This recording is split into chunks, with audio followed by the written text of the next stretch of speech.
그래서 이제 오늘 또 이렇게 어떤 새로운 책들과 함께 또 어떤 즐거운 얘기들을 나누게 될지 너무 기대가 되고요. 네, 그러면 한번 다들 얘기를 해보시고 또 이렇게 얘기를 해.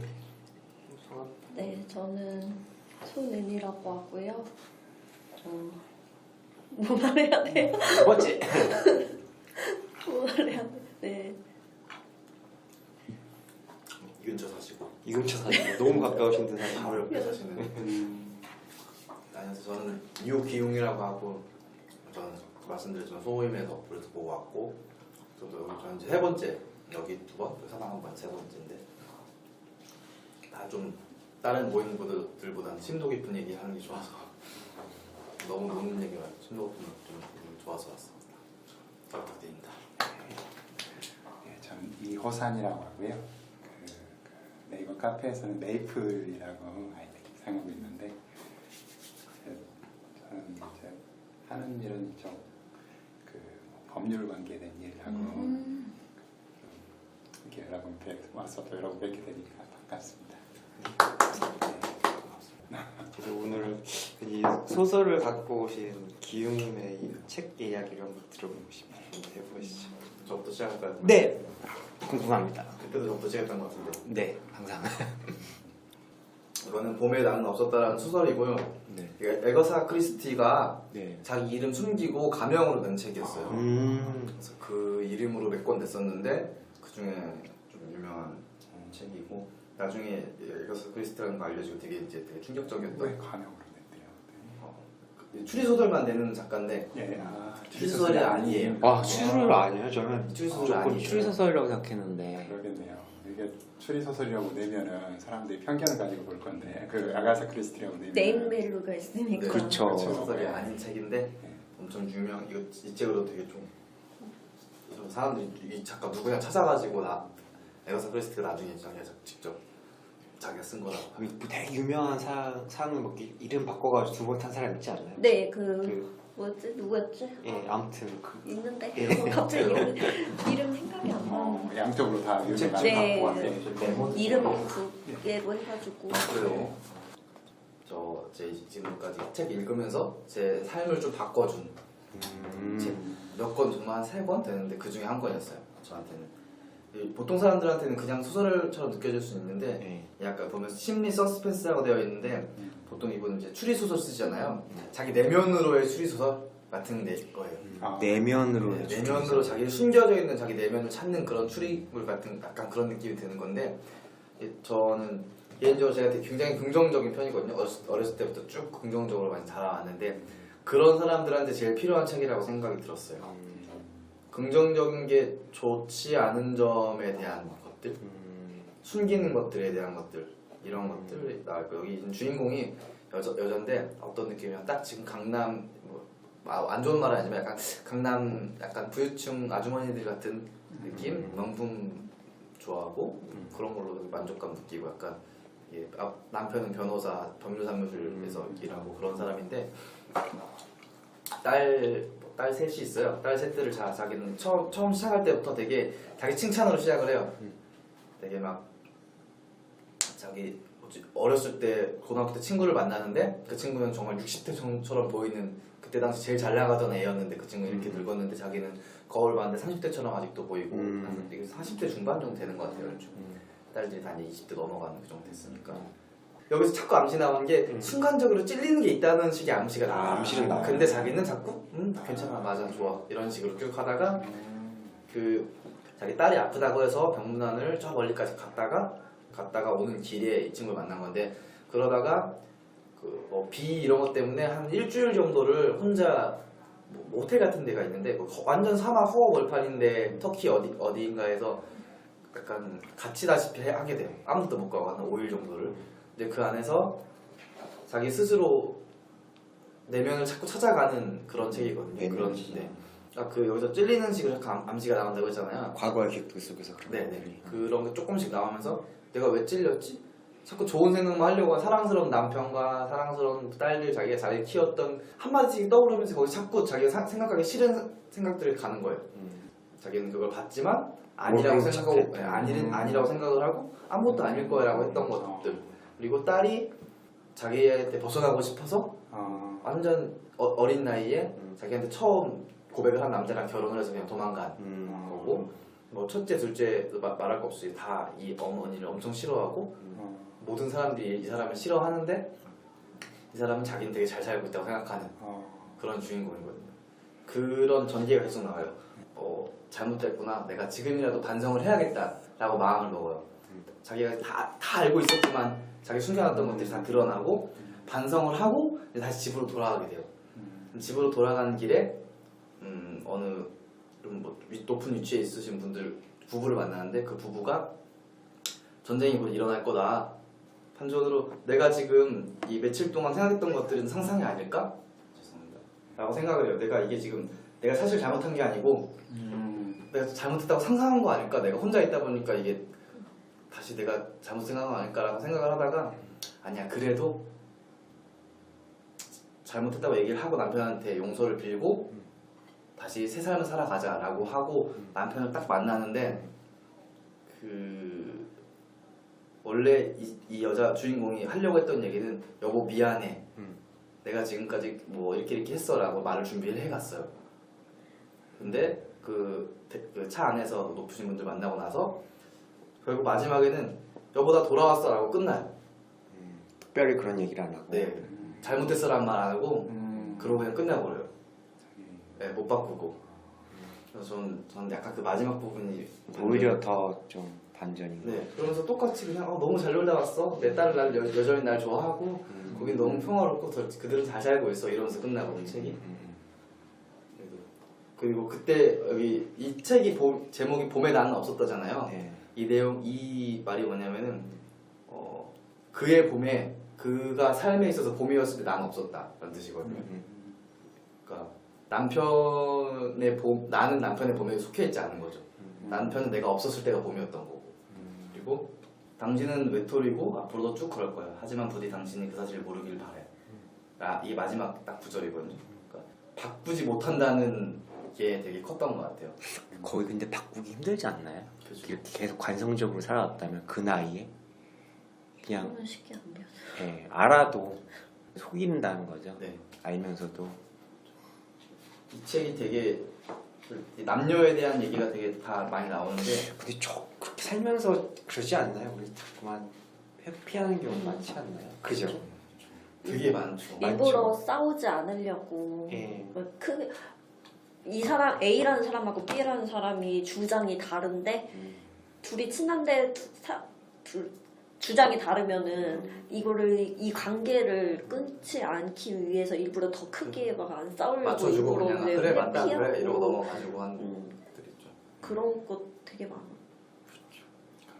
이게 약간 저한테 그 반전이 되게 컸어요. 그러니까 그럼 이 책의 결말은 약간 이렇게 돌아가겠구나, 긍정적으로 변하겠구나였는데 결국은 다시 원래대로 돌아갔다는 게 굉장히 현실적인 것 같다는 생각이 들었어요. 현실적인. 아무리 고치려고 해도 고쳐지지 않는 것들에 대한 내용들.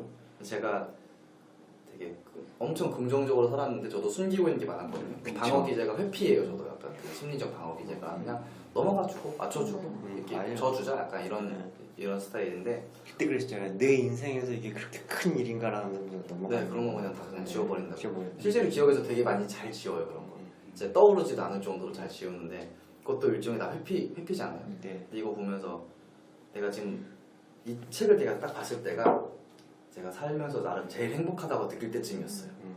그냥 일 하던 거 딱 그만두고 거의 쉬면서 책 보면서 너무 이렇게 얻어지는 게 많다 보니까, 저 배우는 거 뭐든지 배우는 거 좋아하는데 책에는 배울 수 있는 게 되게 많잖아요. 그죠. 그래서 그때 좀 많이 봤었어요. 내 노래는 모임 하신 분 중에서 그러더라고. 그런 비슷한 거 많이. 재밌어요. 그때 딱 정말 행복하다고 느꼈는데 약간 제 마음속에 네. 살짝 이렇게 걸리는 게 하나 있었어요. 계속 이게 행복의 게이지가 엄청 차오르고 있었는데 이 이상 안 올라가는 것 같은 네. 어느 순간 그게 있었는데 그때 저 이 책 봤었거든요. 그때 되게 깼어요. 이 행복이 아니었구나. 그냥 내 안에서 행복이라고 키우고 있었구나. 이 걸리는 막을 없애지 않으려고 나를 죽였고 다시 차면 다시 죽이고 이런 식으로 하고 있었구나. 이걸 깨야겠다 싶어가지고.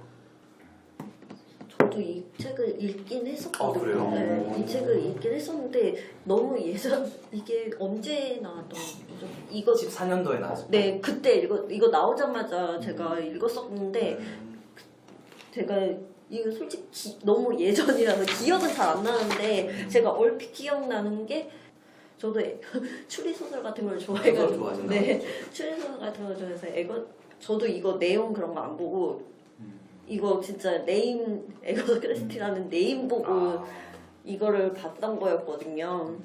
그래서 약간 추리가 아니네 하면서도 보긴 했었는데 가끔 진짜 되게 긍정적으로만 생각하시는 분들한테 저는 꼭 추천해주고 싶은 이거를? 제일 한 번쯤 자기가 긍정적인 건 좋지만 한 번쯤 자기가 속이고 있는 부분들을 저 자신을 속이고 있는 거. 드러내서 저 긍정적으로 안 사는데도 그냥 속이고 많이 사는 것 같은데 진짜. 그러니까 긍정적인 사람들은 더 믿는 경향이 있는 것 같아요. 나 진짜 문제 없어? 이게 너무 좋아. 난 내가 너무 좋아. 항상 이런 식이다 보니까 좀 안 좋은 것도 안 좋은 거는 안 좋은 거 생각해서 뭐해? 약간 이렇게 넘어가는데 제가 좀 되게 심해서 또 한번 충격이었어요 저한테. 그렇게 해서 긍정적인 것 자체가 도움이 될 때가 많으니까. 그렇죠. 좀 굉장히 그런 도움이 이제 되는데 계속 선택을 하는데 이제 그러다 보면 진짜 내가 원하는 건 맞아요. 무엇인가 이 생각. 뭔가 큰 걸 변할 때는 되게 도움이 안 될 수도 있어요.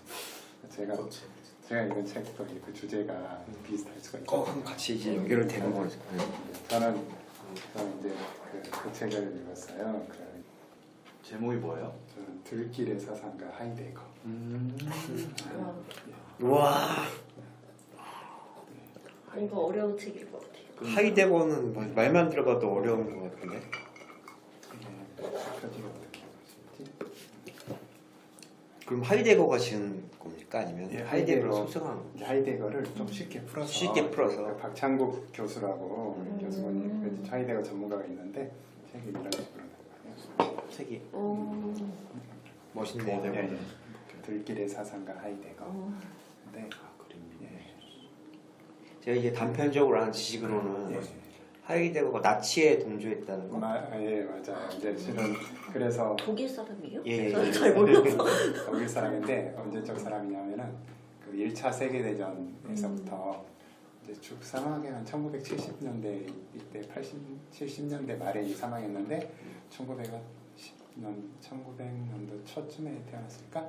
그래가지고 이제 1차 세계 대전 그때 이제 가장 자기가 이름을 떨칠 만한 대전 그 다음에 2차 세계 대전 그래서 나치에 이제 동조했다라는 그 이유로 비난을 굉장히 많이 받았어요. 받았는데 그 이 하이데거가 대학 교수, 프라이부르크 대학교 교수였는데 그 자기 제자 그 당시에 한나 아렌트, 한나 아렌트하고 이제 이제 불륜 관계에 있으면서 한 4년 정도 불륜 관계에 있는데. 그러다가 이제 나중에 한나 아렌트 유태인이었죠. 유태인이었는데 하이데거가 이제 나치에 동조를 하니까 한나 아렌트하고 헤어지고 한나 아렌트 다른 사람하고 결혼했는데 근데 한나 아렌트가 이제 나중에 다시 또 하이라고 도리어 하이데거한테 와서 한나 아렌트 자체도 이제 다 일가를 이룬 사람인데 네, 맞아요. 일가를 이룬 사람인데 이 하이데거에게 그 남편이 보내요. 한나 아렌트의 남편이 그 사실을 알고 있는 남편. 하이데거는 정말 뛰어난 사람이니까 그래가지고 저는 대단하다. 그래서 이제 와서 계속 교류를 해라. 그래서 한나 아렌트가 이제 말하기를 그 사람 자체의 개인적인 과오는 비난할 수가 있는데 그러나 그의 철학만은 우리가 인정을 해야 된다. 인정을 해야 된다. 그리고 이제 하이데거 같은 경우에 그래요. 자기가 나치한테 동조를 하긴 했는데 나치 초창기에 자기는 그걸 통해서 이제 자기의 사상을 나치를 활용해서 그 독일 국민들을 자기가 생각하는 사상으로 이끌 수 있다라고 이제 생각을 했다 그래요. 자기 말로는. 그러다가 거기에 적극적으로 동조를 안 하니까 이제 나치에 의해서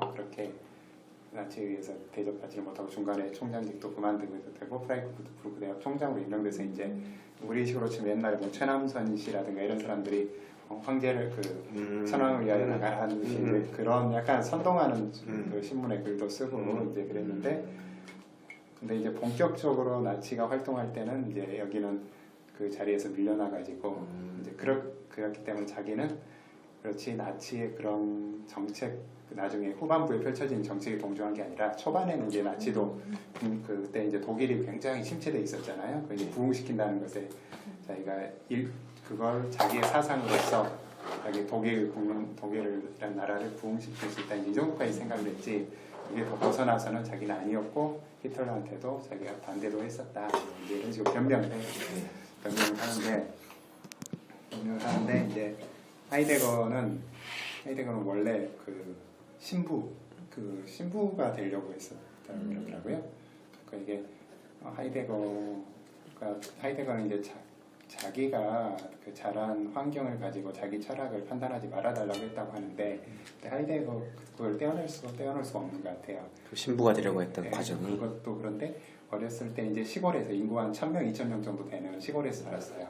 좀 평화로운 시골에서 그래가지고 아버지는 교회 종직이었고 어머니는 이제 좀 더 활달한 사람, 좀 더 활달하면서 이렇게 도정도 많고 종직이로서 아버지 이제 충직한 사람이면서 약간 내성적인 사람 이제 그렇게 해서 일가를 이뤄서 이제 어렸을 때 이렇게 살다가 이제 아주 잘 살았어요. 그러니까 옆에 보면은 성직이었으니까 성당도 있고 학교도 있고 마을 사람들 어울려서 옛날 우리 시골처럼 그렇게 살고 이제 집이 가난해서 자기가 이제 아주 여유가 있지는 않아서 학교 공부하기 쉽지 않았는데 그 이제 신부님이 예수의 신부였나? 카톨릭에서 3대 수도회 하면은 예수의 프란시스코의 이러잖아요. 예수의 신부가 되는 걸 조건으로 학교를 보내준 거예요. 학비 다 대주고 그렇게 쭉 가다가 근데 하이데거가 몸이 심장이 안 좋았나? 그래가지고 거기 통과를 못해요. 우리 지금 건강 테스트 이런데 그걸 통과를 못해서 이제 자기가 이제 철학을 하기로 결심해서 이제 철학을 하게 되는 거죠. 철학을 하게 됐는데 어렸을 때 자란 그러니까 굉장히 평화롭고 아주 그 시골에서 정치도 즐기고 그리고 이제 그런 식으로 이제 자라고 이제 또 신학을 했으니까 약간 신학적인 쪽 공부도 했겠죠. 이제 그 당시에 이제 앞서서 있었던 사람들이 키에르케고르라든가 이제 니체는 비슷하게 있고 그렇게 있었는데 근데 그때가 이제 또 1차 세계대전 당시니까 한창 그 기술이 이제 발달할 때 산업이 발달할 때 네. 그리고 1차 세계대전도 겪고 그래서 이제 그 하이데거는 이제 그에 대해 생각을 이제 그 시점에서부터 이제 자기 철학을 이제 전개하게 돼요. 그때 하이데거뿐만 아니라 이제 서양 철학자들도 그런 것 같은데 그와 같이 이제 과학 기술이 그 당시에 발달하게 됐던 근대 시대에 발달했던 이유를 그 이제 철학적 배경을 데카르트로 삼더라고요. 데카르트죠. 그 데카르트 같은 경우에는 모든 걸 다 이렇게 분해시키잖아요. 그러니까 하나 특히 나 주체하고 객체를 분리해서 하나하나를 싹 분리해서 봐요. 그러니까 이제 그 당시에 과학 기술들이 그래서 이런 것들 하나하나 삼으로 원자까지 다 분해해서 이제 봐야 된다. 그러니까 데카르트 생각도 나는 생각한다 고로 존재하는 그러니까 이것은 무엇인가 이제 질문을 하다 보니까 나한테 남는 건 무엇인가? 그럼 내가 지금 생각하는 것뿐이다. 이제 여기까지 이제 나를 이제 하는 거고 또 그다음에 어떤 사물들에 대해서도 그러니까 그런 식으로 사물에 접근할 수 있는 기반을 이제 마련해 주다 보니까 그 뒤에는 이제 과학 기술들이 이것 모두 다 하나씩 그것들 그 정복해야 되는 대상이나 이용해야 되는 대상으로만 생각을 하게 되지 이용하게 되는 대상으로 생각하게 되지 나하고는 이제 되는데 이제 문제는 그 하이데거가 볼 때 그러다 보니까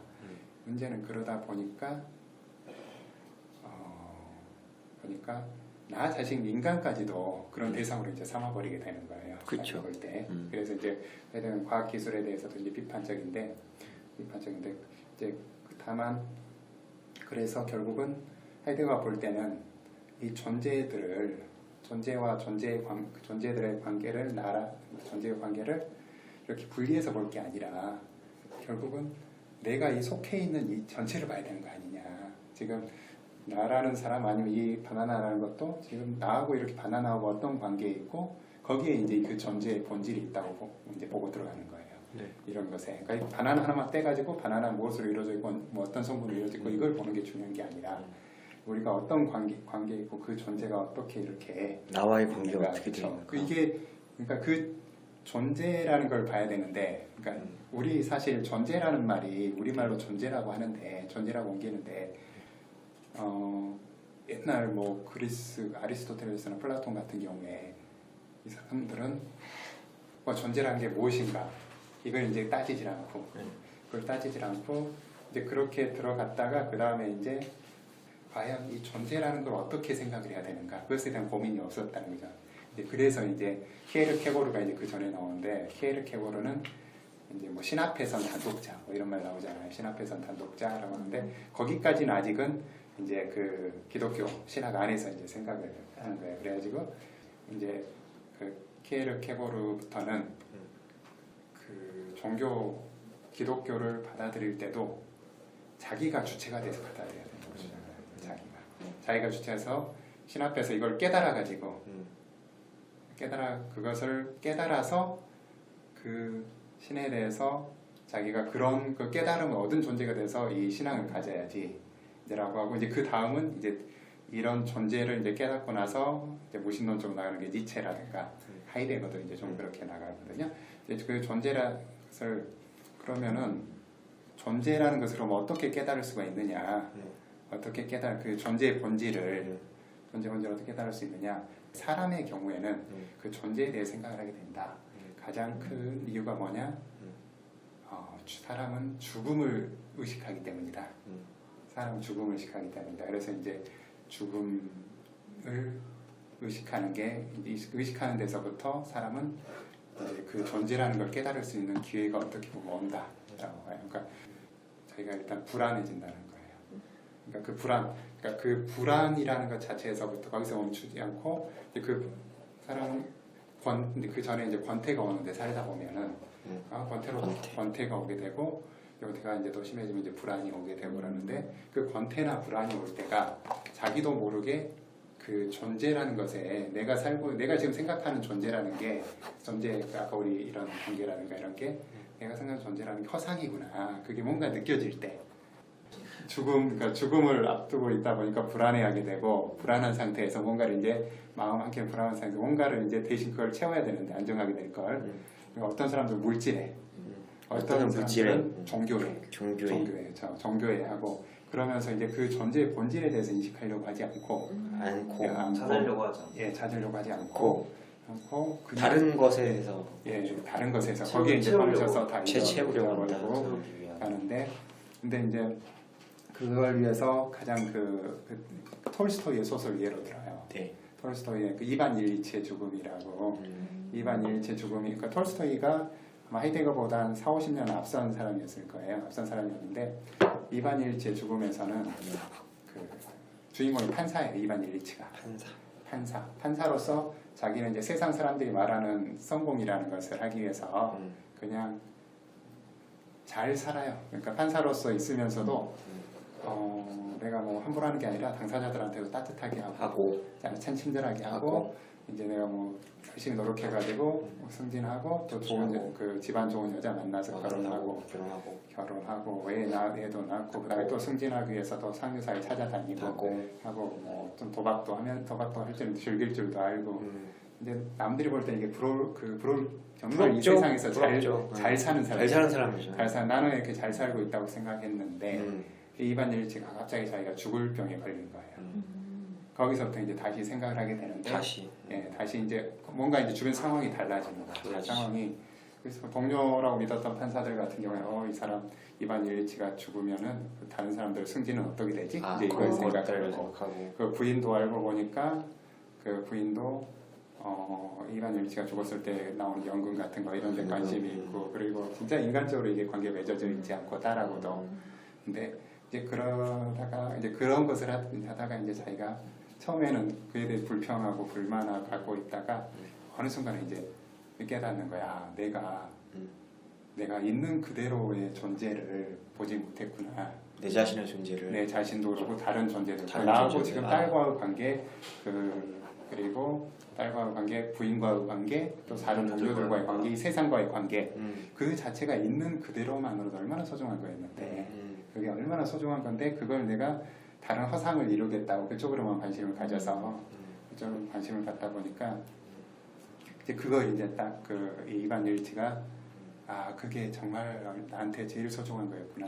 소설을 예로 들으니까 되게 쉽게 다가오는 존재라는 그것을. 그러니까 이게 그래서 지금 어떻게 보면은 톨스토이가 거장인 게 예. 이걸 딱 관통하는 걸 그 당시에 그 자신을 그 살지도 못했으면서. 그렇죠. 하이데거 같은 경우 이제 자기가 이론적으로 쭉 해나가다 보니까 예. 전개 나가서 톨스토이 소설이 있는 거예요. 그러네. 그 이미. 소설. 예, 이미 그래서 이제 그게 톨스토이 중편 소설 중에 대표작이라고 한번 우리가 한번 지금 대표작이라고 하더라고요. 근데 그런 식으로 이제 그걸 이제 깨닫는 게 그걸 그 존재의 본질을 서로 그 사람들이 살다 보면은 근데 그걸 잊고 산다는 거예요. 보통 사람들은 잊고 살다가 그 여기 비슷하잖아요. 그 허상에 이제 그냥 자기가 명절에서 진짜 관계는 다 놓치고 있잖아요. 자기 여기서도 뒤 연결이 되네요. 이 여자는 자신의 존재를 잘 모르는 거라니까. 그렇죠. 그러니까 지금 에가사 크리스티도 그러니까 일종의 그 하이데거 철학이 실존주의 쪽으로 실존주의 쪽으로 연결되는데 그러니까 그 사상이 이제 약간 들어 그러네. 비슷하다고 그러네. 연결이 되네. 여기선 그 다음에 이제 답까지는 안 주죠. 이반 일리치 같은 경우에는 이게 내가 이제 죽기 전에 이걸 깨달아 가지고 내가 죽지만 나는 영원히 죽는 게 아니다. 딱 그렇게 말하면서 죽어요.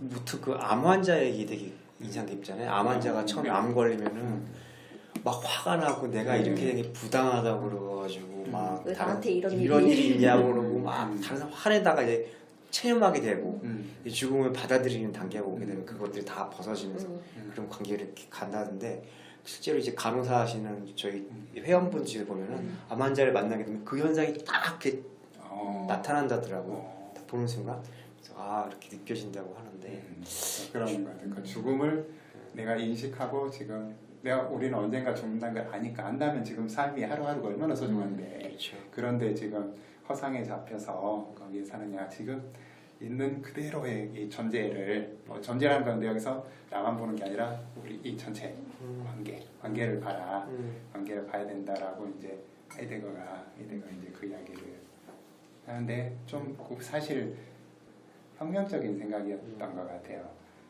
다들 그 전까지만 해도 신을 정점으로 한 체계를 만들어 놓고 그렇죠. 그 안에서 나는 내 역할만 하면 되는 거였는데 그렇죠.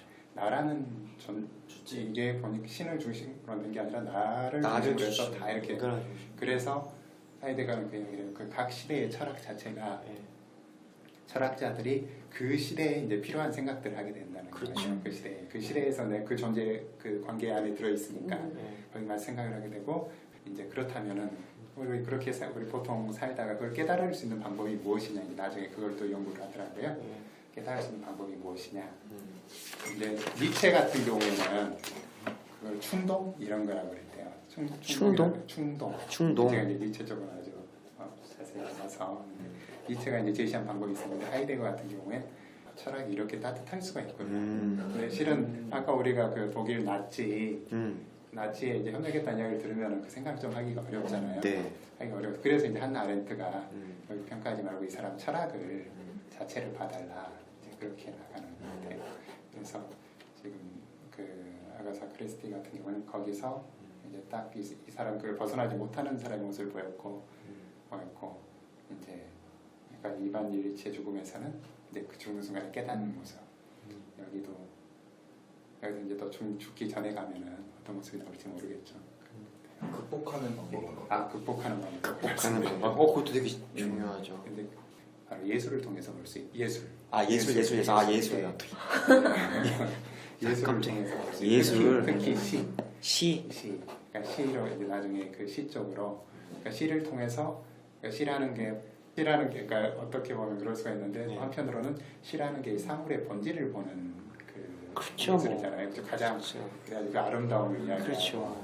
근데 그래서 그 시인들이 그런 역할을 해줘야 된다. 예술가들이 그런 역할을 해줘야 된다라고 이제 이야기를 해요. 그 이제 이것 말고도 이제 깨닫는 방법으로 중에 하나가 될 수 있는 것이고 이제 아까 이야기했듯이 존재의 본질을 노장 사상이라든가 무의자 노장 사상 그렇죠. 선불교 그거랑 비슷한 거예요. 그래서 하이데거가 나중에 선불교에 대해서 이야기를 듣다가 내가 말하고자 하던 게 거기 결국 다 있거든요. 그러니까 우리는 그렇게 실은 이게 대단한데 생각이 안 드는데 이 서양에서는 그 데카르트 이래로 이제 쭉 전개됐던 사람들 입장에서는 아주 획기적인 발상이었던 거예요.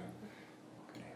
그래서 지금 에가사 크리스티도 톨스토이 작품이라든가 결국 하이데거 이런 철학이라든가 당연히 다 지금 마스터했을 거니까 그 안에 지금 들어있어서 그러니까 읽었을 때 저희들한테 딱 큰 감명을 줄 수 있는 이유가 그런 게 있는 것 같아요. 예술 아까도 예술은 정말 항상 본질을 파고드는 거니까 음악이든지 뭐 책 이것만 봐도 그렇고 이런 정말 책 잘 쓰시는 분들은 제가 봤던 분들은 거의 대부분 그런 본질들은 이제 기본적으로 깨닫고 시작하는 것 같아요. 이제 그렇죠. 그때는 획기적이었다고 했던 것들. 그러니까 죽음에 대한 책도 요즘 되게 많이 나오잖아요. 죽음에 대한 걸 미리 뭐 알려주고 극복하고 시작한다는 뭐 그런 얘기도 그렇고. 제가 이 노래는 모임에서 처음으로 가져간 책이 죽음이라는 책이었어요. 과학 서적이었는데 인간이 죽는 정말 다양한 방법들이 있잖아요. 이렇게 왜 늙어서 죽는지 그 생리적 변화란 아니면 뭐 독사 뭐 아니면 총으로 죽는 거 각종 죽어가는 그 과정들에 대한 그런 거였는데 너무 재밌게 소개를 해준 적이 있어요. 그래서 이제 항상 기억하는 게 거기서 썼던 말이 우리는 모두 죽어가는 과정 속에 있다 이렇게 써있더라고요. 그러니까 그 말이 인상 깊었어요. 본 각자 시한부 선고를 받았다. 그럼 어떻게 삶을 마무리하실 것 같아요? 궁금해요. 지금 당장 전 생각해본 적 있는데 책을 쓸 것 같아요. 책을 쓴다고? 자서전? 자서전? 아니 자서전이 아니라 원래부터 저 언제 책을 쓸 생각을 쓰고 하고 싶었어요. 있는데 아. 책을 쓸 준비까지는 아니지만 항상 생각은 항상 하고 있거든요. 어떤 책을 그건 아직 잘 모르겠어요. 다 원래 소설을 제일 많이 봐서 소설을 생각을 많이 하긴 했는데 진짜 인스타 같은 데 글 같은 거 가끔 써서 올리는데 그런 거 보면은 소설이랑 완전 거리가 멀고. 뭔지 딱 떠올랐는데 저는 보고 싶었던 사람들을 찾아서 보고 죽고 싶어요. 정말 내 인생에서 이 사람 너무 보고 싶었어 그런 사람을 찾아가서 얼굴을 보고 그리고 죽었으면 행복할 것 같아. 저도 사람들과 시간을 보내고 그 남은 시간에라도 그 사람들에 대한 관계에서 내가 좀 더 그래도 돌이킬 수 있는 게 있는가 하면서 조금이라도 좀 하면서 못했던 말들 못했던 말들. 이게 이 마음속에 담아두고 못했던 말들은 참 많죠. 지금도 그죠? 그러니까요. 그렇게 된다. 그 상황이 된다면 정말 내 마음속에서 모든 걸 다 종합해가지고 하고 싶었던 말들이 떠오를 것 같아요. 어쩌면 그거를 어떻게 뭐라 그러죠? 시한부 선고가 받지 않은 지금 이 상황에서 해야 될 것들 아닐까 싶어요. 그죠? 그러니까 지금 그죠? 그런 생각을 방금 얼마 전에 누나랑 되게 심하게 싸웠거든요. 3개월째 얘기도 안 하고 있는데 지금 당장이라도 누나한테 가가지고 얘기를 해야 될 것 같아요. 참 어렵네요. 누님의 성격을 아마 제일 잘하실 거니까. 성격을 진짜 제일 안 잘하죠. 은희님 차례. 전 진짜 생각해본 적은 없는데 그냥 진짜 가족과 함께 가족과 함께. 집에서 가족이 너무 소중하신가 봐요. 그렇죠. 집에서 부모님하고 동생하고 고양이하고 지금 고양이 키우거든요. 만약에 고양이 꽉 껴안고 만약에 죽게 되면 고양이 꽉 껴안고 저희 카페에 그 길고양이 엄마 고양이 길고양이가 꼭 저기가 밤에 이렇게 쉬어요. 사진을 찍어놨는데 너무 귀여운 거예요. 진짜 보시면 너무 귀여워서 깜짝 놀라실 거예요.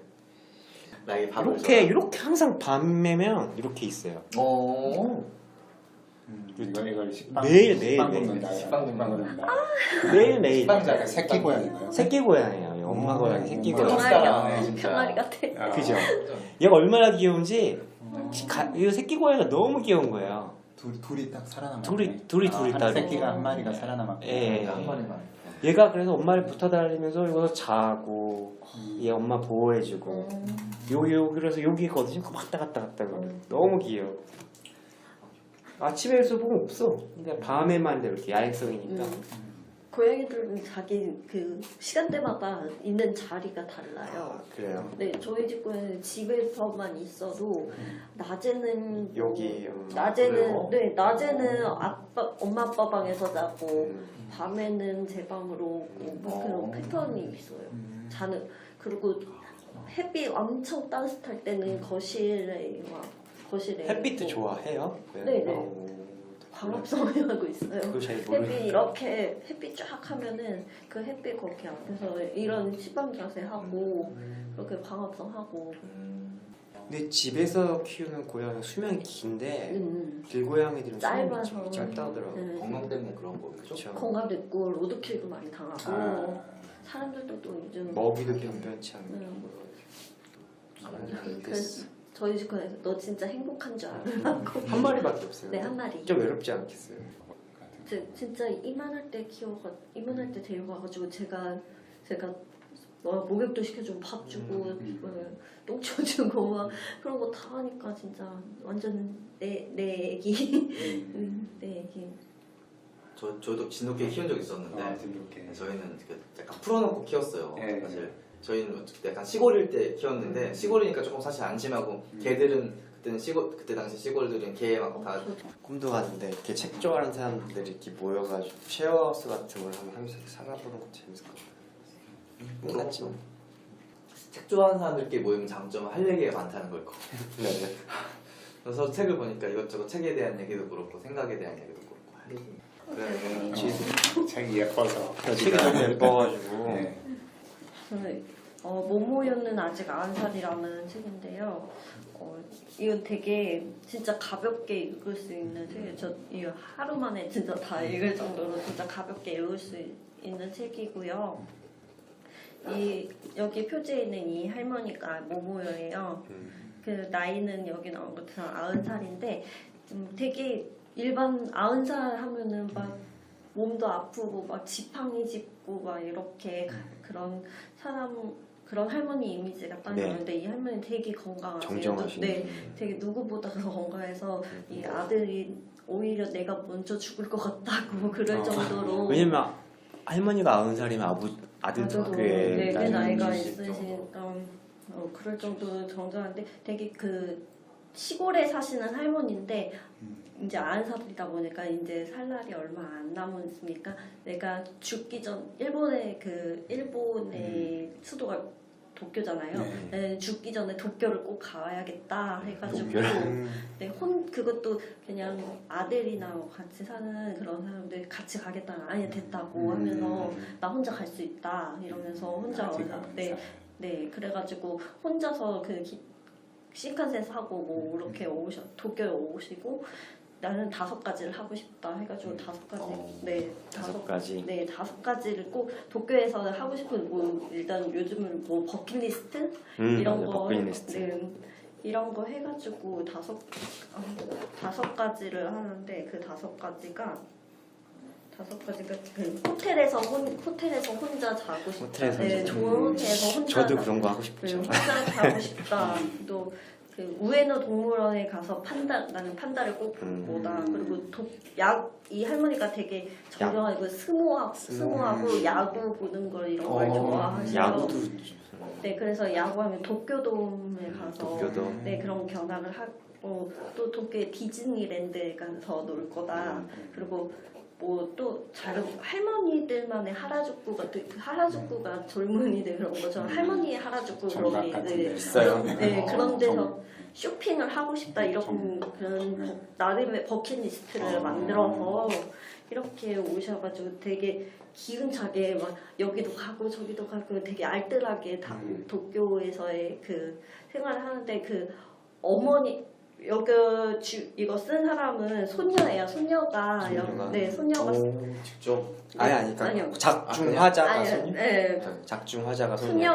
소녀가 자기 외할머니인데 외할머니가 이렇게 도쿄에 오셔가지고 하는 걸 보면서 엄마가 이 할머니를 따라다니는데 이 할머니가 되게 5살 막 6살 그런 사람처럼 막 확 하면은 와 하고 저를 되게 빨리 가고 또 뭐에 꽂히면 와 하고 가시는 그래서 엄마가 신경이 날카로웠을 정도로 엄마도 원래 되게 나이가 있으시긴 해도 막 되게 여장부 스타일인데 할머니한테는 기가 잡는 거예요. 네, 할머니가 하도 되게 건강하시고 막 그러셔가지고 아무튼 그런 얘기를 하면서 그런 도쿄에 할머니가 도쿄에 온 얘기부터 해가지고 아니면 자기가 그 할머니 집에 가서 했던 거 그리고 이 모모요가 지내왔던 세월들 그런 할머니의 이야기를 해주는데 되게 할머니가 귀엽고 네,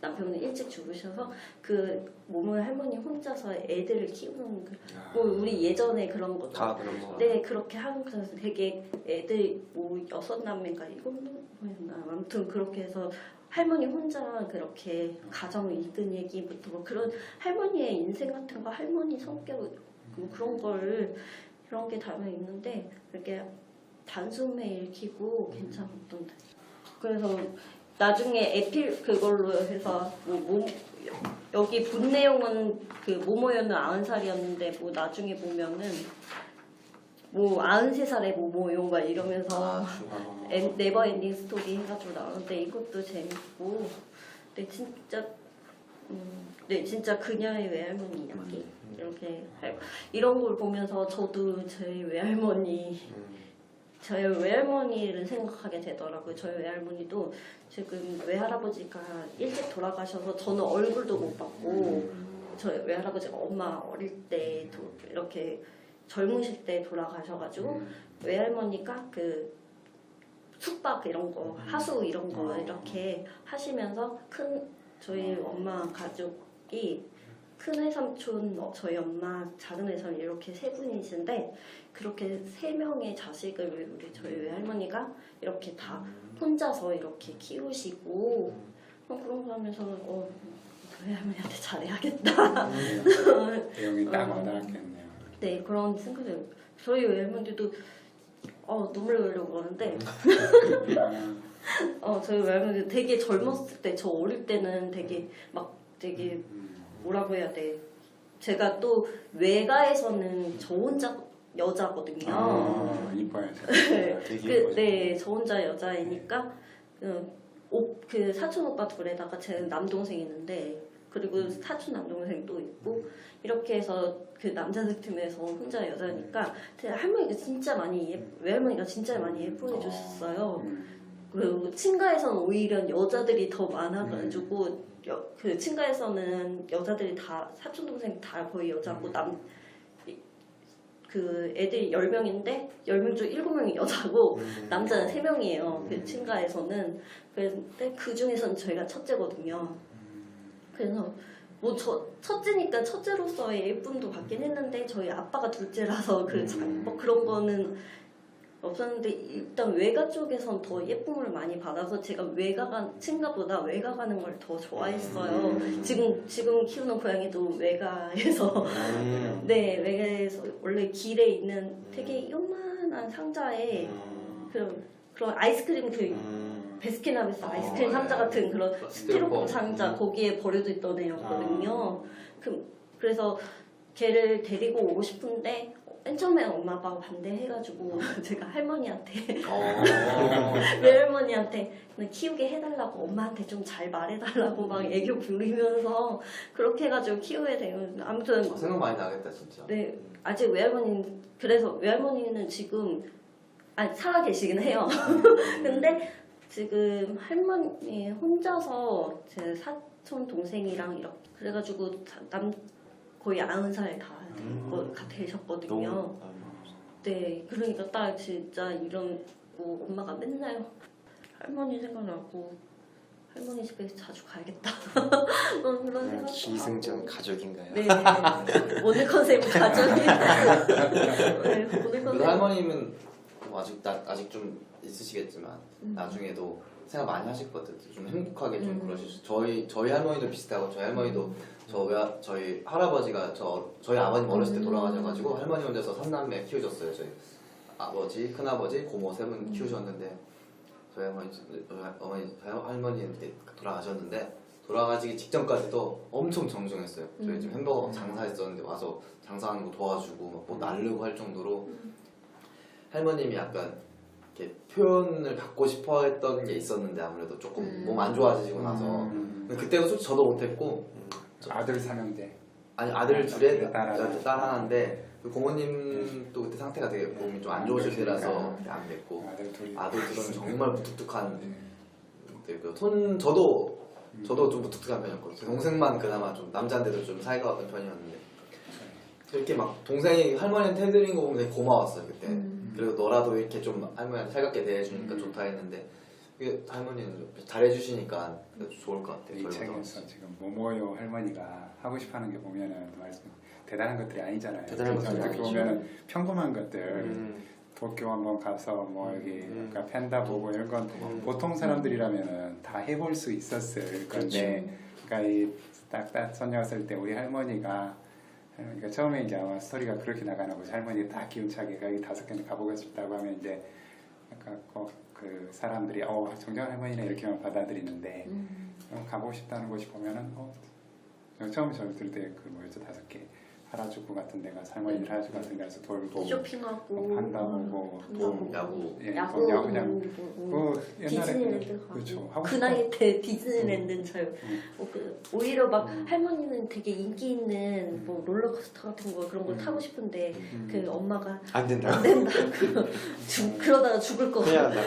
할머니가 그런 거 애들 힘들게 키우면서 못 해본 거예요. 그러니까 너무 해보고 싶은 마음이 누구나 할 수 있는 너무 건데. 해보고 싶은 마음이 있어가지고 그러면서 이제 그 작가가 딱 그러나 이제 우리 할머니가 살아온 인생을 이렇게 봐라 이렇게 나가는 게 거기 맞아. 그렇죠. 근데 보통 사람들이라면 실은 90 정도 된 할머니면은 아까 말씀하신 것처럼 되게 건강도 약해져 있고 그러니까 우리 할머니도 그랬으면 좋겠다라는 느낌으로 이 책을 다 보게 될 것 같아요. 네 맞아요. 할머니도 그리고 또 나도 지금부터 건강을 중요하죠. 비타민 챙겨 먹어야 네, 돼요. 정말 건강을 챙겨서 나도 이런 모고의 할머니처럼 정정하게 정정하게 네 그런 생각. 앞으로 우리도 이제 90세 넘는 할아버지 할머니들 많아지고 그러면은 정말 사실은 암 이런 것만 없으면 건강하시잖아요. 맞아요. 다 암으로 들어가시는 것 같아요. 진짜. 관절염 이런 거. 저책 꼭 할게요. 네. 저는 이건데 그 알랭드 보통의 아. 낭만적 연애와 이거. 구애에서 이 표지가 달라서 그럴 거야. 그래서 껍데기를 벗겨버리면. 진짜 꽃도 그려져 있고. 네 맞아. 꽃도 그려져 네. 있고. 그게 원래는 이제 그 처음에 왜 나는 너를 사랑했는가가 가장 대표적인 책이고 그거 이제 거기 남녀간의 사랑에 대한 얘기라면 이건 이제 알랭드 보통의 그 두 번째 그 결혼을 한 이후의 삶에 대해서 쓴 책인데 소설이라고 하지만 소설이라기보다는 그 소설을 빙자한 교양서적 같은 느낌. 설명서. 네, 설명서 설명되어 같은 있는 내용들 거예요. 그 제가 이거를 읽고 한번 이제 그 가상의 애인한테 한번 편지를 써왔어요. 한번 이제 제가 한번 읽어보겠습니다. 이거 근데 되게 부끄러워요. 네. 가상의 애인이야 이거. 왜 재영이에요, 재영이? 네. 재영 얘기. 안녕 재영아, 오래간만이지. 너에게 이번에는 알랭드 보통의 책 낭만적 연애와 구호의 일상을 보낸다는 게 어떤 의미가 있을지 모르겠구나. 괜히 너를 무시하는 것 같아서 화났어? 괜찮아. 내가 화를 내도 상관없어. 어차피 이 편지는 너에게 보내지 않을 테니 말이지. 일종의 붙이지 못할 편지야. 나는 너에게 이런 편지를 보낼 용기조차 없는 삐질한 남자거든. 너 내 카톡도 완전 차단했더라? 뭐 이래저래 나는 너에게 아주 화가 났어 지금. 나는 그런 너에게 솔직히 저주를 퍼붓고 싶은 심정이라고. 이 책 낭만적 연애와 구호의 일상을 읽고 나서 나는 사실 이혼이라는 파국으로 치달아도 좋으니 어디 작가가 이야기하는 연애 초반의 그 격렬한 사랑을 경험해보고 싶어. 이 나이에 누군가를 만난다는 게 정말 왜 이렇게 힘드니? 그래서 어쩌면 집착일 수도 있겠지만 이렇게 재영이 너에게 매달리는 건 아닐까 싶다. 재영이 너는 항상 나에게 친절해. 나는 그런 너를 지금도 사랑해. 너는 정말로 사랑스러운 여자야. 물론 너에게 불만이 없는 것은 아니야. 너와 이야기하면서 내가 너무나 순수하고 착한 아이라는 걸 느꼈어. 순수한 건지 때묻지 않은 건지는 잘 모르겠지만 말이야. 이 책은 남자 주인공 라비와 여자 주인공 커스틴이 많아서 둘이 사랑에 빠져 결혼을 한 이후 서로 겪게 되는 과정을 그리고 있어. 이 책을 보고 느낀 점을 한마디로 요약한다면 왜 조선시대에 남자가 상투를 틀어야 어른이 된다는 말을 하는지 알 것 같은 기분? 인간이 성숙해지기 위해서 결혼이라는 과정을 겪는 것은 중요하다는 생각을 해봤어. 그리고 결혼의 과정뿐만 아니라 삶의 과정에서 철학적 사고를 하며 사는 삶이 중요하다는 생각이 들더군. 그러나 삶이 곧 철학 아닐까? 너무 많은 것을 생각하다간 아무것도 이루지 못하는 것 같아. 세상에 결혼한 수많은 커플들의 삶이 저자 알랭드 보통의 소설 속 주인공과 같은 삶을 살겠냐고. 어차피 살다 보면 다 저절로 알게 되는 것들을 알랭드 보통은 너무 말로 장황하게 풀어놓은 것 아닐까? 사실 소설에 나오는 부분은 너무 모범적이어서 이 정도 커플이라면 100점 만점에 최소한 80점은 되는 사람들의 결혼 아닐까 싶더라고.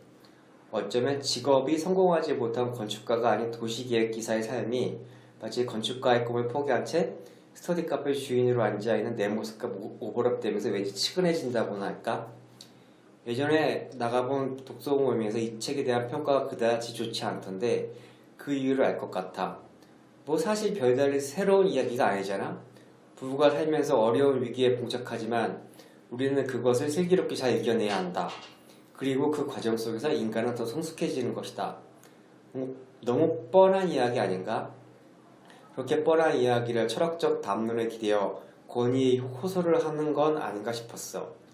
우리 부모님도 이러한 삶을 살았고 지금도 살고 계시고 결혼한 내 친구들도 모두 이러한 과정을 거치며 살아가고 있는데 뭐 그게 새로운 이야기라고 책으로 엮는단 말이지.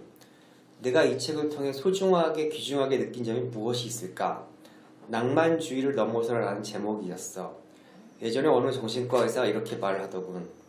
의외로 연애결혼보다는 중매결혼이 이혼율이 현저히 낮습니다. 조건을 맞춰 결혼하는 것은 이미 낭만주의를 넘어서는 과정에 두 커플이 만나고 낭만주의라는 착각을 어느 정도 느끼는 어중간한 형태에서 결혼을 하기에 순수한 낭만주의에 쌓여 연애결혼하는 부부에 비해서 이혼율이 낮을 것이라는 결론에 이르더군. 그렇다면 이제부터 당장 내일부터라도 결혼을 위해 열심히 준비를 해봐야겠군. 그럼 나는 이만 가볼게. 빠이염 끝. 써봤습니다.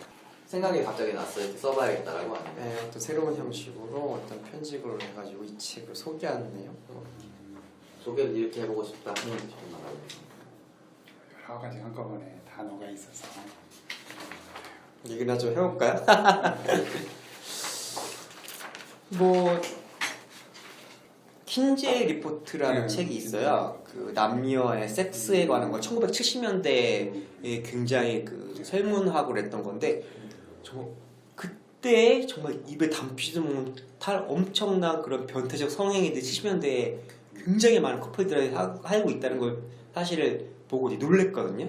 영화로도 만들어졌는데 그 책을 읽어보고도 70년대에 그 보수적일 수 있는 백인들이 이렇게 성관계를 하고 있었구나 하는 것도 재밌었긴 해요. 근데 여기서 중요한 부분이 그 부분이 딱 가장 먼저 질문이 될 줄은 몰랐는데요. 너무 강렬해서 강렬해서 단어에서 주는 호기심이. 호기심. 네. 단어에서 주는 호기심. 이게 사실 쓸까 말까 하는데 어차피 고치지 못할 편지이고 우리들끼리 나누는 이야기다. 다만 이제 다음부터 은희님께서 안 나오시지 않을까. 어떻게 보면 참 좋은 타이밍에. 좋은 타이밍에. 근데 이걸 줄였다는 게 혼자 보면 더 이 사람 뭐야 대화 이거. 나와서 풀 수 있는데요. 혼자 보면 살짝. 네. 그래서 가상이라는 말을 굉장히 강조. 가상이라는 말을 강조하니까. 가상이라는 말을 얘기했어. 어쩌면 있었으면 더 딱 알랭드 보통 제가 잘 모르거든요. 알랭드 사람이, 보통? 예. 그러니까 재밌어요. 그러니까 뭐 저 철학을 우선 기본적으로 전공한 분, 영국에서 철학 전공하신 분인데 이 사람의 이제 저 가장 대표적으로 제일 좋은 책 불안이라는 책을 되게 좋아하거든요. 근데 왜 사람들이 불안감을 느끼는가 그거에 대해서 얘기를 하는데 그 중에서도 이제 지금 한 일화를 들어요. 나는 지금 이제 조금 있으면 뭐 대학교 동창회 간다. 내 마음 불안한 거예요. 그 이유는 뭐냐면 나는 그렇게 그래도 날 열심히 살았고 그냥 중견 뭐 회사에 들어가서 살고 있지만 지금 내 친구는 뭐 집도 빵빵해서 지금 뭐그 와이프도 없고 엄청난 뭐 그 친구들이 막 있을 거다. 그 속에 가게 돼서 난 어떤 위치에 처해지고 난 어떤 속에 그 마음에서부터 벌써 인간이 불안한 그것들 있잖아요. 그걸 잘 끄집어내요. 속물적인 그런 것들인데 거기에 대해서 이제 너가 이렇게 느낀다 그런 거.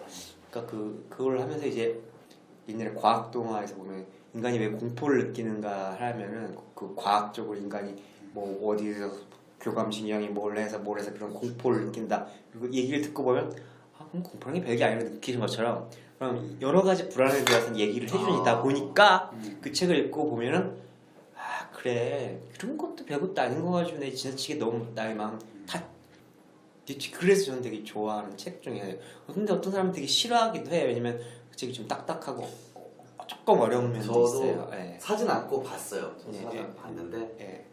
보다가 그냥 덮었던. 예. 내가 덮었던. 그게 좀 딱딱하고 조금 저는 어렵게. 전 것도 봤는데 예. 그거는 그래도 좀 봤거든 재밌게. 왜 나는 그런 사람? 네. 그거는 이제 그 사람의 대표적인 책이니까. 그거는 예. 그래서 예. 계속 갈 때마다 눈에 밟히길래 바보 까고 봤는데 솔직히 내용은 좀 저는 그렇게 뭐 재밌지도 않았고 그렇게 말하는 것도 많지. 그리고 왜 나는 사람은 참 그래요. 뭐 사실 요 정도의 그 알랭드 보통에서 주인공으로 삼은 이 주인공 아바타 같은 주인공들이 이 정도면 진짜 80점짜리 잘 부모들이죠. 잘 살고 있네. 이 정도면은 그러니까 이렇게 서로 이 정도 대화가 제일 정도면 그럼요. 대화라도 되는 교육. 대화되면 이미 한 70점 이상이잖아요. 그렇죠. 대화만 돼도. 근데 우리네 보통 삶이나 다른 사람들의 삶을 봐도 부부의 삶이 이렇지 않죠, 그죠? 이 책을 만든 취지 의도에 대해서 약간 공감되는 게 있는 것 같아요. 저도 뭐 결혼을 하진 않았지만 네. 그래도 약간 결혼을 전제하에 조금 이렇게 같이 오래 살았던 친구가 있었는데 그 이전이랑 그 이후랑 많이 달라진 것 같아요. 제가 있었을 때 여자를 특히 이제 상대방이 연애라든지 아니면 여자를 봤었을 때 뭐 보는 관점이라든지 기준이라든지 그런 것들이 이 약간 어디 아까 봤는데 뭐 이겨내야 할 것들이 사실 현실에 대한 문제잖아요. 거의 대부분 다 어차피 현실에 대한 문제인데 마음만으로 이겨낼 수 없는 부분들이 있는 그쵸. 그런 게 있는데 이렇게 결혼을 안 해본 사람들 입장에서는 잘 모르죠. 그냥 불타오르기만 하고 그런 것들을 알려주기 위해서 이 책을 쓰지 않았을까 저는 그때 그런 생각을 했었거든요. 결혼 안 해본 사람들한테 이런 준비가 필요하다라는 의도로 쓰지 않았을까 생각했는데 서로에 대해서 알아야 된다는 생각 자체를 못하는 사람들이 되게 많대요. 남편이든 부인이든 서로에 대해서 이해해주고 더 뭔가 맞춰가야 된다는 생각 자체를 잘 제대로 못하시는 분들이 엄청 많다고 하더라고요. 이해를 못하고 그런 것들이 좀 많이 될 것 같긴 해요 진짜. 그러니까 결혼을 해야지 어른이 되나요? 친구가 그러더라고요. 그 친구가 있던 말이에요. 야, 왜 조선시대 남자가 상트로트라 어른이 된다는 말을 하는지 아냐? 결혼해봐. 그러면서 또 다른 삶이 생기는 거야. 거기에 대해서 어른이 된다는 말은 결국 현실에 대한 문제를 얘기하는 게 아닐까요? 나 혼자만의 삶이 아니라 가족의 삶을 산다는 그런 부분이 아이를 낳고 그 속에서 또 아이를 낳는 순간 또 키우는 과정에서 또 다른 삶이 생긴다는 거. 애가 이제 맞아요. 생기기 전하고 또 후하고 그쵸. 차이가 생기기 전에는 정말 그렇게 살게 된다고들 이야기하는데 생기고 나면은 확 달라진다. 정말 다들 그렇더라고요. 애 낳기 전과 후가 너무 다르다고. 그러니까 오늘 이렇게 얘기했던 것도 어떻게 보면 뭐 관계라든지 어떤 그 사람의 존재 실존이라고 얘기한다면은 그러니까 이제 그 가족을 이루고 아이를 낳으면서 닿게 되는 그 관계라든가 그런 것 속에서 또 인간이 또 다르게 생각하는 것들 그것도 한번 굉장히 어떤 생물학적으로나 또는 또 인간의 이성적으로 사고적으로도 철학적으로도 한 번쯤은 좀 생각해 볼 만한 거리는 있는 것 같아요. 예, 다를 것 같죠. 제가 지금 막 아까 뭐 행복했다고 했잖아요. 그때도 항상 생각했던 게 내 결혼해서 애를 낳는 것만큼은 행복하지 않을 거야라는 생각 항상 했거든요. 아, 그랬어요. 살면서 인생의 최고의 행복은 아마 결혼해서 애를 낳고 그 애를 키우는 게 힘들겠지만 그게 아마 최고의 행복이지 않을까라는 생각 맨날 하고 있어요. 그런 행복은 정말 겪어보지 않고서는 못 느낄 것 같아요. 도저히 어떤 걸 봐도 못 느낄 것 같아요. 사실 그렇게 그런 생각을 하고 여기도 보면 이런 부모의 책임하죠. 그렇게 책임을 지지 못하는 부모들도 굉장히 많잖아요. 우리 사회에서는 이 사람이 과연 아이를 낳을 가치가 있는가에 대한 의미는 됐습니다. 근데 반대로 이 책을 보니까 하이데거가 이야기한 게 네. 그것은 그것만 깨닫는 것이 아니라 구체적으로 어떻게 해야 되는 걸 알아야 된다. 그래서 이 책이 거의 너무 사람- 이론만 이제 나와 있는 기본이고 베이스가 이제 이거 실제에서 어떻게 예시와 예. 경험으로 그래서 이제 사람들이 아마 이 책을 볼 때는 그 느낌으로 하고 보는데 그러나 이제 대부분의 사람들은 이 책을 보고 이제 알아도 이제 실제로 그죠. 실제는 다르니까. 근데 여기서 되게 중요했던 부분이 있는데 저는 이제 남편의 외도, 부인의 외도, 이 외도라는 부분을 이제 얘기를 하는데 알랭드 보통은 분명히 이제 외도는 사실 그 배우자가 느꼈을 그 고통을 생각한다면 정말 해서는 안 되는 일에도 불구하고 우리는 부부들의 삶에 있어서 예방 접종이 필요하다는 말로 외도를 살짝 얘기를 하더라고요. 예방 접종. 이제 제 친구 얘기를 한다면 제 친구가 이제 바람을 폈어요.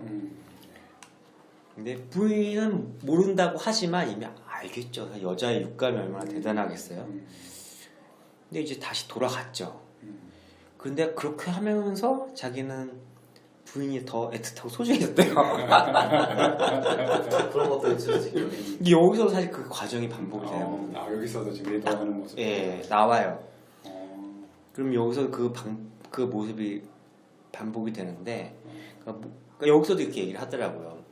그러니까 그 외도 자체로 그것으로 완전히 부부 관계를 파탄낼 것이냐, 아니면은 그것을 한번 건너서 다시 부부 관계를 회복하느냐, 그 다시 건너서 부부가 회복하는 걸 이 사람은 다시 재결혼한다고 얘기를 하더라고요. 그러니까 또 다른, 근데 이 주인공 느끼는 건 또 다른 삶의 결혼 같은 느낌이 든다. 이렇게 얘기를 하는 거 보면은 모든 인간이 사실 그 정도의 유혹이나 그런 걸 견딜 텐데, 겪을 텐데, 그러면서 현명하고 자기 자신을 다 추스러서 하는 게. 근데 또 모르죠. 또 이렇게 외도를 해서 그 사람이랑 결혼하는 게 행복한 삶이 될 수도 있을지. 이거는 선택의 문제인 선택의 거죠. 문제인 거죠. 선택의 예, 문제인 예. 거죠. 외도를 해서 돌아와서 새 결혼하느냐 아니면 외도로서 새 결혼을 하느냐 어쨌든 똑같은 새 결혼이 될 수 있는. 사실 우리가 이렇게 해서 결혼한다고 해서 그 부부의 삶이 반드시 행복한다는 결론은 없잖아요. 그렇게 또 살아가는 것만이 정답일 수도 없는 거고. 사실 조심스러워서 이런 말 남자가 잘 안 했는데 예. 김민희랑 배우 김민희랑 홍성수 하잖아요. 저 사실 그거 보면서 가끔 그런 생각했거든요. 저 두 사람 지금 얼마나 행복할까? 행복할까? 행복한가? 저는 잘 모르겠어요. 저는 엄청 행복할 거라고 생각을 했어요. 근데 행복이라는 건 되게 일시적인 거 아닌가요? 그렇죠. 일시적인 건데 그 일시적인 거를 몇십 년 동안 제대로 솔직히 못 느껴봤을 행복을 지금 엄청나게 누리고 있지 않을까. 홍성수 감독이 뭐 잘 기억이 안 나는데 어떤 매력들이 있었다고 어디서 나왔던 게 있었어요. 그렇죠. 그런 사람이 싫지 않았다면은 왜 그렇게 그만큼 매력이 있었으니까 빠졌겠죠. 빠졌겠죠. 근데 사실 영화를 만드는 건 탁월하니까 그러니까 천재적인 그걸 능력이 있으니까. 뛰어넘을 정도의 나이와 뭐 불륜 뭐 이런 자기 사회적 이거 다 버릴 수 있을 정도로 빠졌다는 거는 지금 행복하지 않을까. 그래서 그 둘은 누가 뭐라고 해도 그들은 지금 엄청나게 행복하게 지내고 있지 않을까. 뭐랄까 좀 우리 일반적인 우리들의 도덕적 수준과는 다른 그런 연애를 하고 그런 생활을 하는 건 좀 그들은 좀 특수성이 있는 거 아닌가라는 생각을 좀 그런 거죠. 예술적인 부분요.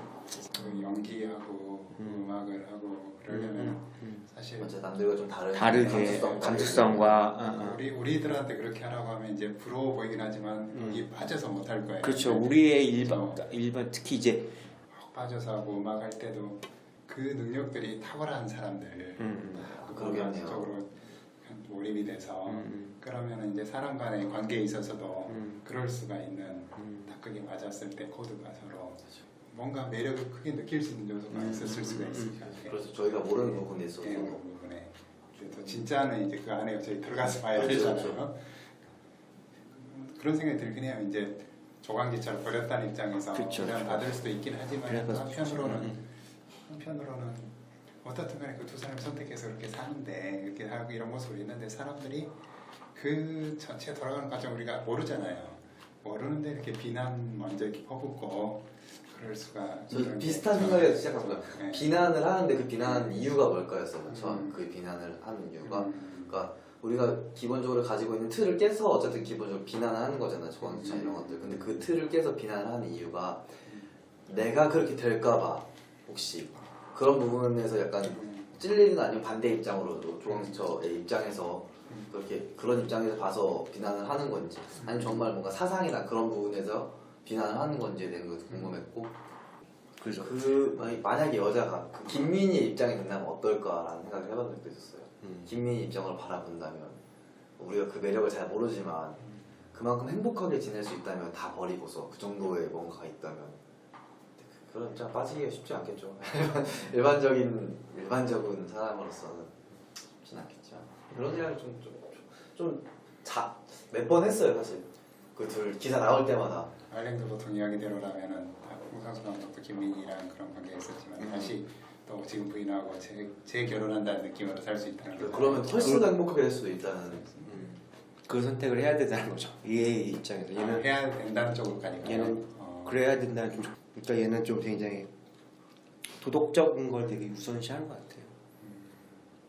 그게 굉장히 넘기 힘든 그건데 그건 이제 일종의 무슨 철학이라기보다는 이 사람의 신념 이런 거 같은데요. 그거를 이제 네. 또 여러 가지 철학적 텍스트들을 살짝 네, 보여주니까 그렇게 가는 게 타당하다. 그렇게 얘기를 하죠. 이렇게 그 고등체류라는 그 철학적 텍스트 같은 그런 느낌이거든요. 이건 소설 같은 거라면 그러니까 사실 그 자신의 그 입장을 대변하기 위해서 그렇게 철학적 텍스트를 녹이는 건 전 사실 바람직하다고 생각해요. 약간 너무 주장이 강하신 게 있어요. 다른 그 전 책도 있지만 약간 갈리지 않은 글 쓰시는 분들 중에서도 내 말에 무조건 정답이야가 있고 이런 쪽이 맞을 거야. 이런 쪽도 사는 게 조화가 있는데 이거는 약간 이렇게 살지 않으면 잘못된 거야. 약간 그런 느낌을 풍기시는 게 있는 것 같아요.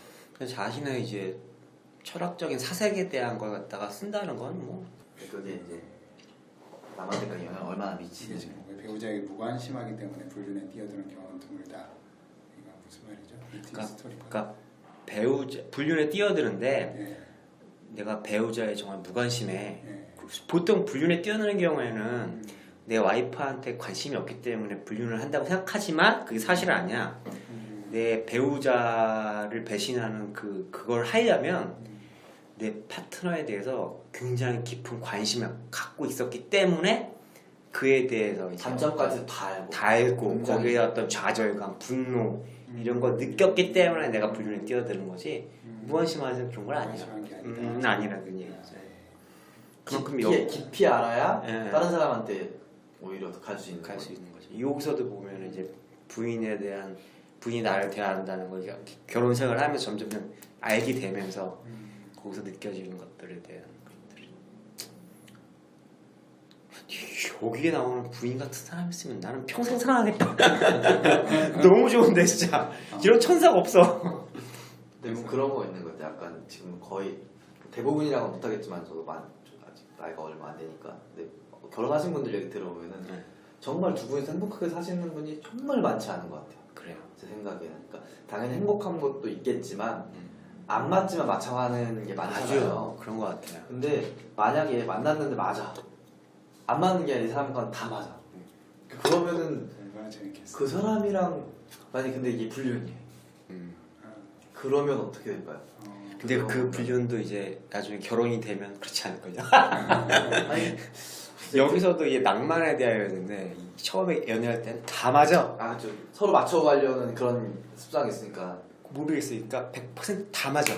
결혼을 하고 나서부터는 달라져. 그거 한 번 겪어보면 좀 그래도 알지 않아요? 그런 말 하더라고. 그 연애할 때는 이 사람이 너무 과묵한 게 좋았는데 결혼하고 나니까 말이 없어서 싫다고. 똑같은 건데 결혼하는 전이랑 연애할 때랑 결혼할 때랑 똑같은 게 너무 다르게 보인다고 그런 말들 많이 있더라고요. 그렇죠.